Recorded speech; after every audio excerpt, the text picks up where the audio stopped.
He knocked over a small figurine on the table without thinking much about it. Right after that, he heard a loud thud outside the door. Curious and a little uneasy, he stepped out to see what happened. What he found left him stunned. At the exact moment the figurine hit the floor, his best friend collapsed without any warning. His friend was gone before anyone realized what was happening. Grief followed him through the funeral, but as soon as he walked out of the chapel, a few careless kids started teasing him. Hey buddy, where's Snow White? At only 4 feet 5, Finn was used to strange looks wherever he went. Even a simple trip to the grocery store meant hearing whispers behind his back. He had learned to live with the jokes, but they still stung every now and then. Beyond the laughs, his height brought real challenges. When he went to pay at the counter, cashiers often failed to notice he was standing right in front of them. Sorry.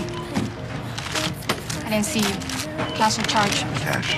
The words were polite, but the smile on the cashier's face told a different story. Despite all the ridicule he faced, Finn almost never lost his temper. He believed the only way to survive was to stay strong inside and tune out the noise around him. Still, losing his best friend left a deep scar. Not long after the funeral, a lawyer reached out. He told Finn that his friend owned half an acre of land in New Jersey. There was an old train depot on it, long abandoned and converted into a small home. His friend had left everything to him. Maybe he was tired of the stares and the jokes. Maybe he simply wanted peace. Finn decided to move into the depot. The area was quiet and surrounded by trees. A long stretch of railroad ran through the woods. The house was old, falling apart, and had no electricity or water. But Finn loved it. For the first time in a long while, he felt distance between himself and the people who mocked him. He slept better than he had in years. Early the next morning, he woke up to the sound of a phone ringing. He stepped outside and noticed a food truck parked by the door. The moment Joey heard someone approaching, he poked his head out of the truck. He looked surprised for a second, like most people did, but quickly greeted Finn with warmth and began hyping up his signature coffee. Finn ordered a cup. Maybe Joey had not seen a new face in a long time because he was unusually eager to talk. He handed Finn the coffee and introduced himself. That was how the two met. Later that day, Finn went to the grocery store. A car swerved toward him as the driver talked on the phone, completely unaware of him. Seeing the car drift in his direction, Finn had no choice but to jump into the bushes. The driver, Olivia, saw him fall and rushed over, but as she tried to help him up, she slipped and fell as well. Finn looked like a mess because of her, but he stayed calm. Feeling guilty, Olivia offered him a ride. Finn had seen enough of her driving skills and turned her down right away. When he stepped into the store, the owner stared at him with curiosity while Finn was picking out items. The owner even took out a camera and snapped a picture of the unusual little man. Finn ignored it. He was used to this. After paying for his things, he headed home, only to cross paths with Olivia again. This time she spilled her hot coffee, panicked, and lost control of the wheel. The car wobbled toward Finn once more. He jumped into the bushes again to avoid being hit. Olivia could not understand why something like this kept happening. She rushed over, flustered and apologizing nonstop. I can't.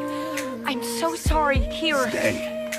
No matter how she explained it, Finn felt like she was doing it on purpose. She offered him another ride. He turned her down again. When Finn finally walked home, Joey's food truck was parked outside. Joey rushed over to say hello. He did not live on the property, but they were close enough to be considered neighbors. Finn declined Joey's invitation to hang out. He enjoyed being alone, but soon he noticed a little girl following behind him. She was only slightly taller than he was. Her skin was dark and she was often picked on by other kids. To her, Finn looked like someone her age, but when he turned around, his adult face scared her so much that she ran off. Finn simply smiled. He had seen too many judgmental eyes to be bothered by a child's curiosity. That night, someone knocked on his door. Finn was surprised. He could not imagine who would come all the way out here. When he opened the door, it was Olivia. You're safe. No car. Her small joke broke the tension between them. She had brought him a housewarming gift, a bottle of wine. Trying to make conversation, she wandered around the room, even pulled open a drawer. The drawer collapsed under her hand and crashed to the ground, taking her down with it. Finn rushed to help. She sat on the couch, embarrassed, while Finn picked up the books scattered on the floor. Who left you this place? My friend Henry. When did he die? 3 weeks ago. I'm sorry. My son Sam died 2 years ago.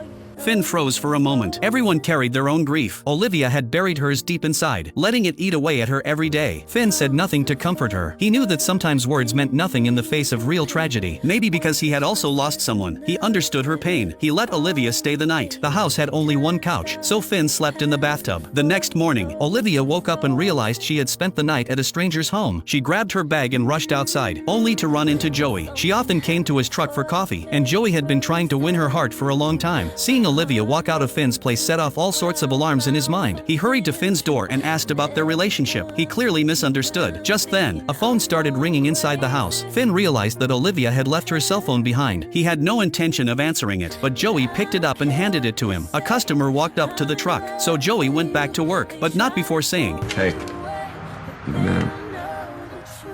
You're the man. No one had ever spoken to Finn like that. At first, he thought Joey was mocking him, just like everyone else. But when Joey repeated it, Finn realized he meant it. Despite a lifetime of ridicule, Finn knew he would still meet a few people who treated him with honesty. Moments like this gave him comfort. Finn later went to Olivia's house, set her phone by the door, and left quietly. A little while later, someone knocked on Olivia's window. It was her best friend. After her son died, Olivia had left the city and moved into the small cabin deep in the woods. Her friend worried about her mental state and had traveled a long way to visit her, but Olivia pushed her away. Seeing familiar faces only reminded her of her son. She brushed her friend off with a few quick words and hurried back inside. Meanwhile, Finn went to the library. As he walked out with a book, he startled the librarian. Oh, God, I didn't know anybody was in here. Can I help you?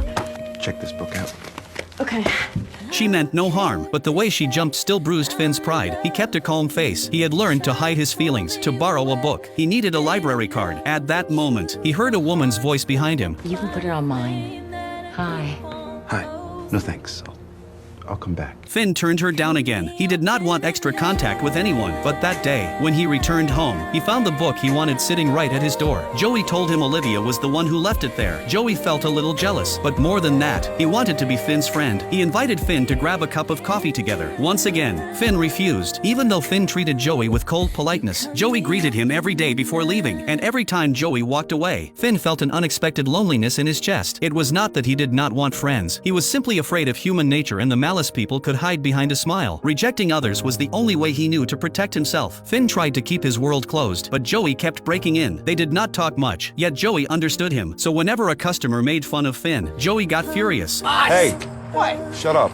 Compared with those people filled with contempt, Joey was genuinely kind. To most strangers, Finn was like an animal at the zoo, something to stare at because he looked different, but Joey saw the pain behind his silence. He could imagine the years of cruelty Finn must have endured. Joey approached him again and again. Finn barely spoke, and Joey did not like books, but Joey could sit beside him for an hour or two without complaint. No matter what topic Joey brought up, Finn rarely showed interest, yet Joey still stayed. One afternoon, Olivia happened to walk out of the supermarket. Joey suggested they all go for a picnic. Finn could not reject his enthusiasm, so he agreed. Joey handled the cooking while Finn and Olivia sat under a tree waiting. Just as Joey brought out the steak, his phone rang. It was his father. His father had been bedridden for years. Whenever he called, Joey had to go home at once. Joey jumped into his truck and sped off, leaving Finn and Olivia sitting there awkwardly. They exchanged a glance, neither sure what to say. After that day, Joey became Finn's shadow. Wherever Finn went, Joey followed. Finn liked reading quietly in his chair. Joey, restless as always, tossed stones nearby to entertain himself. One loved stillness, the other loved movement. Yet somehow, they got along. Sometimes Olivia came to join them. The three of them walked forward with no destination in mind. They never knew what scenery was ahead, but time with friends always felt peaceful. When they got tired, they sat on the ground. Finn shared his beef jerky with them. Their conversations drifted without direction. Finn said his biggest dream was to make a train documentary. Back when his best friend was still alive, they often attended a train documentary club. Members shared the footage they captured and the feelings behind their shots. Finn wanted to make one too, but he had no camcorder and could not drive. That had always been his regret. Sometimes the three of them sat at Finn's doorstep talking, but whenever Olivia saw the children kicking a ball by Joey's truck, her heart tightened. She thought of her son and instantly sank into sadness. To hide her emotions from Finn, she said she had something to do and quickly walked away. Finn was sensitive. He noticed her mood, but he never pried. With Joey and Olivia's help, Finn finally filmed the first documentary of his life. It was not perfect, but he loved it. They wanted to show Olivia right away because she was the one who gave him the camera. When they entered her home, they were surprised to find a full art studio. Somewhere along the way, the friendship among the three had grown deep enough for them to tease one another. Joey, being the chef, still handled all the cooking. Finn and Olivia just waited to eat. The two of them sat by the pool talking. Olivia said the house was originally bought by her ex-husband as a vacation home. She never imagined it would become her shelter from the world. Olivia asked Finn again why he chose to live out here. This time, Finn told her everything he had gone through since childhood. Then he revealed something shocking, a secret powerful enough to change all three of their lives. If you want to know what happens next, please follow me. The next chapter is coming soon.